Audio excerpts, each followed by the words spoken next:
without further ado, I'm going to introduce Teague Egan. He is, as I mentioned, CEO of EnergyX. And his company has some really interesting new technology about lithium ion transport and separation technology. It's unparalleled, highly scalable nanotechnology capable of rapid ion transport. This nanotechnology recovers 90% lithium compared to the current processes, which typically recover about 30%.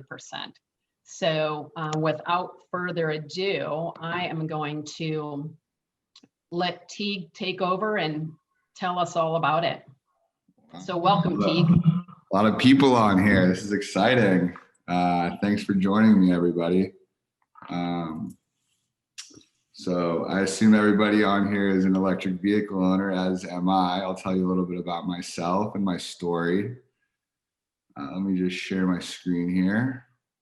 So basically, a quick overview on EnergyX and what we do before I get into my story and kind of hopefully share something with you guys that you don't know about.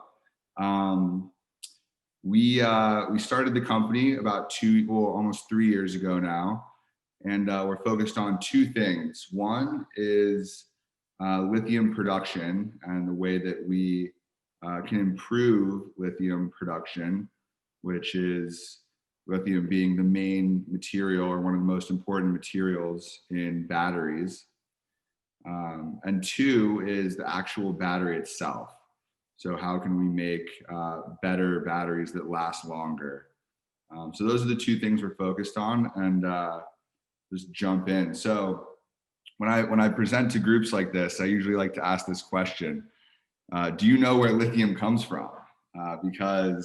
So I've been a Tesla owner since 2013. I invested in the stock at $8 a share.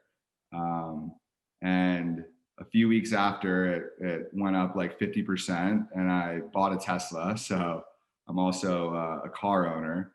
And for 5 years, I didn't know where lithium came from. You know, it's something that you pretty much just take for granted. But lithium is extremely important, obviously. It's a common denominator amongst all battery architectures. So whether you're talking about the current lithium ion battery or future generations of batteries that people are working on, like solid state batteries or lithium sulfur batteries or lithium air batteries, lithium is pretty much here to stay. Now, when you think about how much lithium it takes for a car, which is obviously important to everyone here, it takes about 10,000 iPhone batteries to make one electric vehicle. And when you start to think about how many electric vehicles there are going to be, just to put that in perspective, for every 1 million electric vehicles, that's 10 billion iPhones. So you can start to realize how important lithium is in the overall value supply chain of electric vehicles and what that means for the demand in the coming years. Lithium is going to be one of the most valuable natural resources as millions upon millions of electric cars are manufactured. So I found out where lithium came from when I was down in South America, just traveling through the various countries, Chile, Peru, Bolivia. I went down on a trip for New Year's, and one of our destinations was this place in Bolivia called Salar de Uyuni. And this is the world's largest salt flat. It's so big that you can see it from space. It's about 4,000 square miles. And like this picture shows, it's completely flat and white for literally as far as the eye can see. So I'm on this tour. You go out on like these Land Rovers. And while I'm on this tour, our tour guide is talking about all the salt. And then he says, yeah, this is also the largest lithium reserve in the entire world. And then he kind of kept going. And I was like, whoa, like, wait, hold on a second. What do you mean? And he goes, yeah, well, the lithium is in the salt brine that is below the surface of the salt flat. So underneath, there's all this brine that's coming down from the mountains, and it's trapping a lot of this lithium.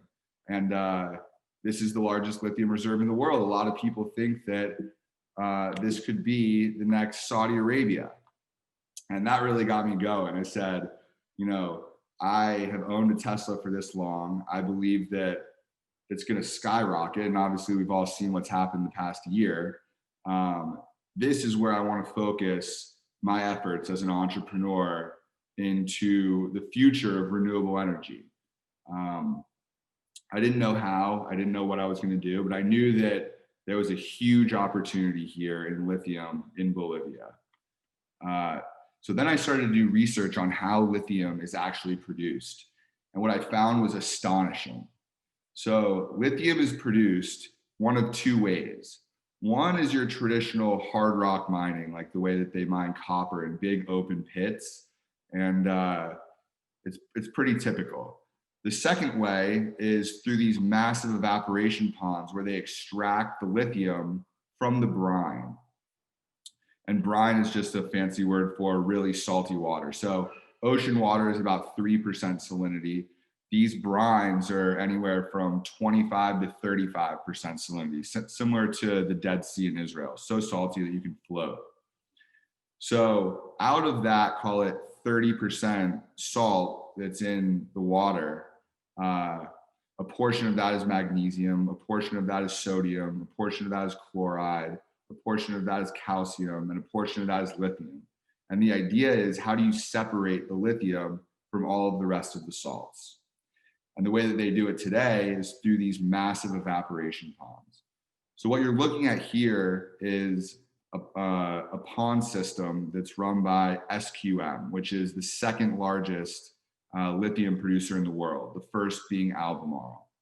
And this pond system right here, to put this into perspective, is the size of Manhattan, from the tip of downtown to above Central Park. It's 15 square miles, absolutely enormous. And the brine that's pumped out from below goes through this sequence for 18 months. And finally, there's enough concentrated lithium down here in these yellow ponds to be able to process it into the battery grade lithium chemical that's then inserted into the cathode. And that's how lithium gets into the batteries that are in your electric vehicles. So it takes a long time. Obviously, this is, pretty environmentally harmful. It needs to be in a perfect environment to do this. This place in Chile has the highest UV radiation. It has less than a half an inch of rain per year, and it's completely flat. But what really stood out to me was that it only recovers about 30% of the available lithium. I mean, this is obviously a pretty inexact science. They're using the natural sun, moving huge amounts of water from one pond into the next and scooping out all this salt, as you can see in these massive piles here. I mean, these piles are hundreds of thousands of tons of salt, not lithium, but other salts. So I said, where's the technology here? There has to be a better way to do this. I come from investing in disruptive technologies and seeing the transformation of, apps and what they can do, and seeing what, manufacturing has done for other industries like water desalination, right? And I said to myself, if we can separate all of the salt out of ocean water and make fresh drinking water using membrane separation technology, then why can we not do a similar process and just separate out the lithium? Why are our membranes not advanced enough to do that? And that got me searching. And what I found is that there are people working on that, and we do have materials that can separate just the lithium from all the other salts. And that's how I started EnergyX.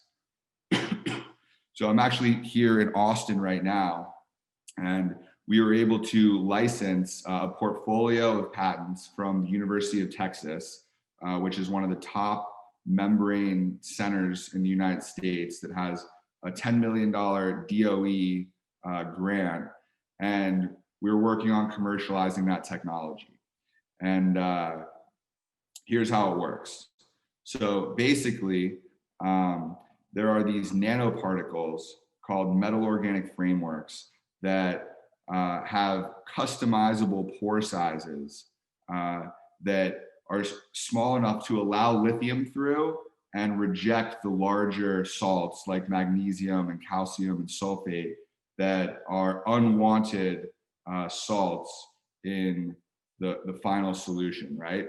So we use these nanoparticles and embed them in a polymer matrix to create what's called a mixed matrix membrane, right?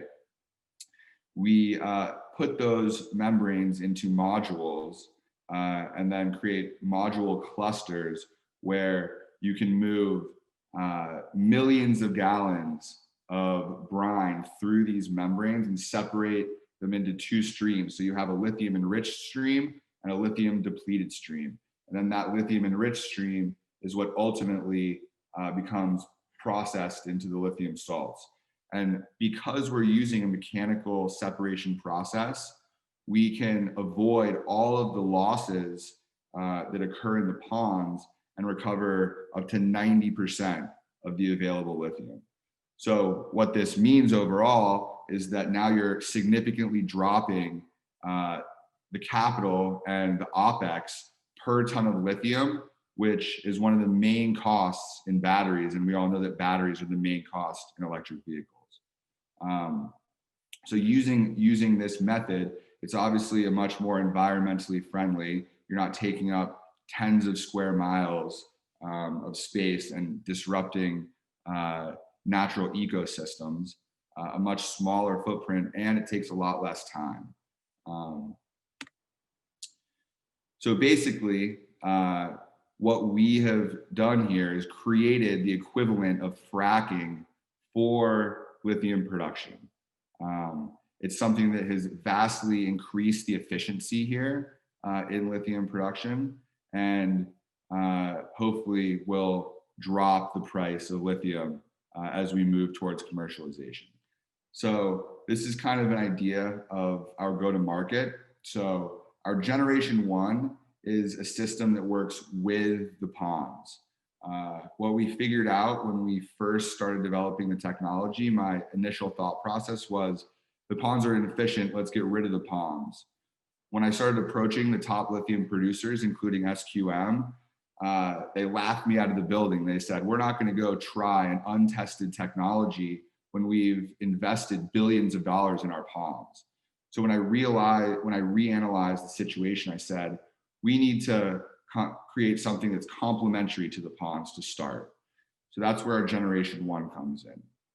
Generation 2 then treats the brine from the feed. So once we have completely maximized the efficiency of the existing ponds, then new producers that are coming online or existing producers that want to expand their capacity don't want to build more ponds. So we have a system that can completely replace the ponds, but that's what our generation 2 is. Generation 3, if you guys are familiar with the type of lithium that Tesla uses, they use a purified product called lithium hydroxide here. And that's because it has a lot longer lifespan. So it enables cars to last 10 years, the number of cycles that the battery can do, versus like 2 or 3 years before it degrades from 100% to 80%, which is considered complete degradation. However, right now, to get to lithium hydroxide, you need to go through lithium carbonate, which is also a good product. Apple uses lithium carbonate in their iPhones, but Tesla uses lithium hydroxide. So what we're doing is creating a generation 3, which allows us to bypass carbonate and go directly to hydroxide. This is another 50% decrease in the cost of goods sold for the lithium. And that'll again significantly decrease the price of lithium to the cell manufacturer. So here's just a kind of cost comparison that I like to use once we get to generation 2. We're talking about a few days versus 18 months. In both generation 1 and generation 2, we're talking about 90% recovery rate, which is really the big factor here. Water is a really, really big thing here. So in these places, such as the high deserts of Bolivia or Atacama, which is the driest place in the world, water is very scarce. So creating a system that uses minimal water is very important to producers. The performance comparison is pretty low in ponds compared to pretty high with us. And the cost comparison for generation 1, we're looking at almost a 40% savings here in the cost. So I think that that is about my time. Elaine told me I have 20 minutes and I want to keep it to that. So on our website, we have a resource guide. Our website is just energyx.com, and you can see we have the X files up here, which you can learn more about these different things or more about our technology. And yeah, it's just energyx.com, and that's us. So just want to thank everybody here for their time. And if you have more questions, you can also reach me at just teague@energyx.com or hello@energyx.com. Excellent. Thanks so much, Teague. And we do have a question from Bill. He said, it sounds like reverse osmosis, which is energy intensive. What is the energy equation versus solar evaporation process? Yep. So can you hear me? Yes. Still? Cool. So yep. Reverse osmosis is how water, like typical water desalination works, and it is capital intensive compared to the price of water, right? But when you're talking about selling a ton of water, which is like $1 versus a ton of lithium, which is $13,000, it's not that big of a piece of the OpEx. However, we actually don't use, so reverse osmosis uses pressure. They push the seawater through the membranes. We are actually using, so that's one of 3 mechanisms that you can move a solution through a membrane. The other 2 are dialysis, which is using a concentration gradient. So if you have a really concentrated solution, like these 30% total dissolved solids, brines, and you're moving them into a deionized water solution, the salts want to travel from the concentrated solution to the less concentrated solution. That uses very little energy, but like I mentioned, these places are water scarce, and you have to have a lot of water fresh water on the other side of the membrane. So we're not going to use that. The third one is a process called electrodialysis. So we're actually moving the brine through the membrane using an electric potential. And this does use a good amount of energy, but in the overall CapEx equation, it's less than $100, or the OpEx equation, it's less than $100 per ton of lithium for the OpEx. So it's a relatively small expense in the overall OpEx. And electrodialysis actually accomplishes 2 things. So we want to not only separate all the lithiums from the magnesium and the calcium and the rest of the salts to the other side, we want to concentrate as well. So if we have a solution on the other side that's still a very little concentration, but a very pure little concentration, that doesn't do us very good. We would still then need to evaporate a lot of the water. So using electrodialysis, we're able to separate and concentrate the amount of lithium on the other side of the membrane so that it's ready to be crystallized into the final product. Excellent. All right. Thanks so much. Thanks, Teague. Does anybody else have any questions? Yes, Elaine, if I may. Go ahead. Yeah, thank you. Thank you, Teague, for your presentation. Very informative. Yeah, I was thinking about something as you're presenting. I know that speaking of Tesla, J.B. Straubel of Tesla fame, I started a company, I think it's called Redwood Materials, with the intention of recycling lithium ion batteries, anticipating, of course, lots of spent lithium ion batteries in the coming years. I'm just wondering, how does your process compare with what he's planning to do in terms of environmental impact, in terms of energy usage, that type of thing? So there's similarities in some of our technologies. First of all, very familiar with redwood materials.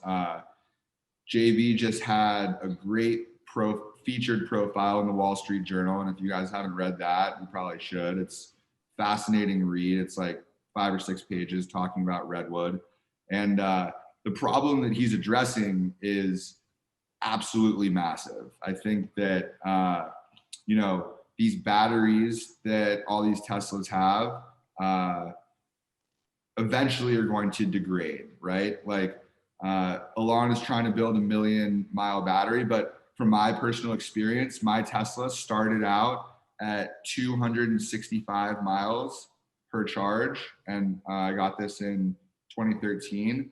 Now I max out at about 210, 215. So I've already seen substantial degradation in my battery, right? So obviously, at some point, that battery will either be repurposed or recycled. And JB is probably leading in that effort. I think that when I was touring the Gigafactory, our tour guide told us that Tesla is working on similar technology to recycle, but within that recycling process, they're going to have to separate the lithium out. I don't know exactly how the whole recycling process works. You obviously have a lot more material in the battery with a cathode that Tesla uses NMC, nickel, manganese, and cobalt. They're trying to move away from cobalt. And then they use high nickel, and then they use silicone, and they have, in lithium ion, they have a separator and liquid electrolyte. So there's a lot of materials in there that is a challenge to separate all of them at an economical point. But for us, we're more focused on the production and making the production of new lithium material as environmentally friendly as possible. So I hope that answered your question. All right. Excellent. And then we have.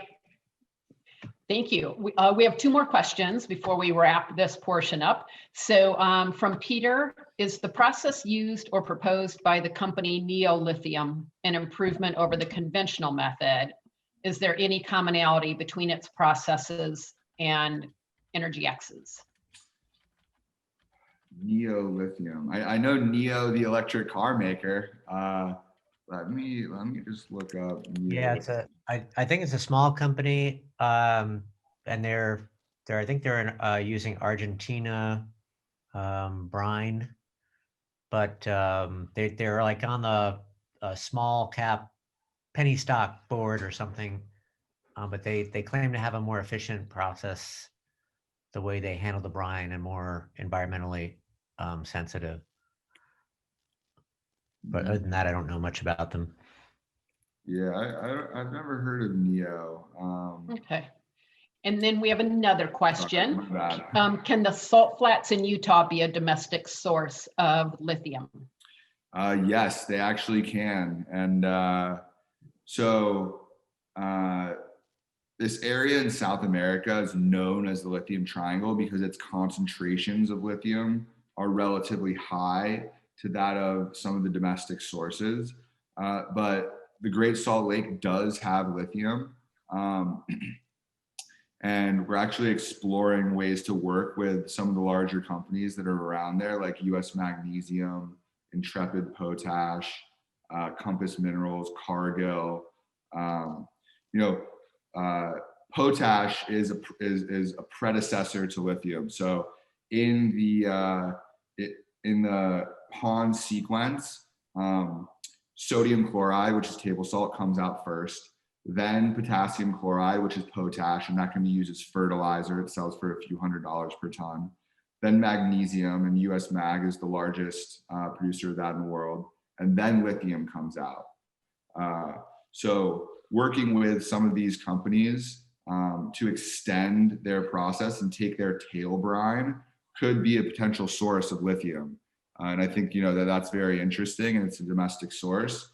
And it's something we're exploring. A few other domestic sources are the Salton Sea in California. And then some of these big oil and gas companies that are producing tons of produced water. So there's scenarios where 20 barrels of produced water will come up with every barrel of oil and gas in a fracking scenario. There's actually a decent amount of lithium in the produced water. So they're looking to take value from that as well. So those are kind of the three domestic sources that people are looking at. Great, thanks, Teague. And then one last quick question. Why is your company headquartered in Puerto Rico? So we're headquartered in Puerto Rico for tax purposes. Puerto Rico is a territory of the United States, as you guys all know, but it has no representation in the US Congress. That might change soon, we'll see. But because of that, they're able to make their own tax laws. And since we're headquartered in Puerto Rico, we only have 4% business tax. So it's advantageous for our shareholders to have that type of structure. Excellent. All right. Well, thank you so much, Teague. I really appreciate you taking the time and telling us all about your technology. It sounds really, really exciting. And for everybody else here that's asking questions, I gave you my email address or just hello@EnergyX. I answer all of those as well. So more than happy to answer any questions after we're done here. But thanks, Elaine, and thank you, everybody. All right. Thanks again, Teague.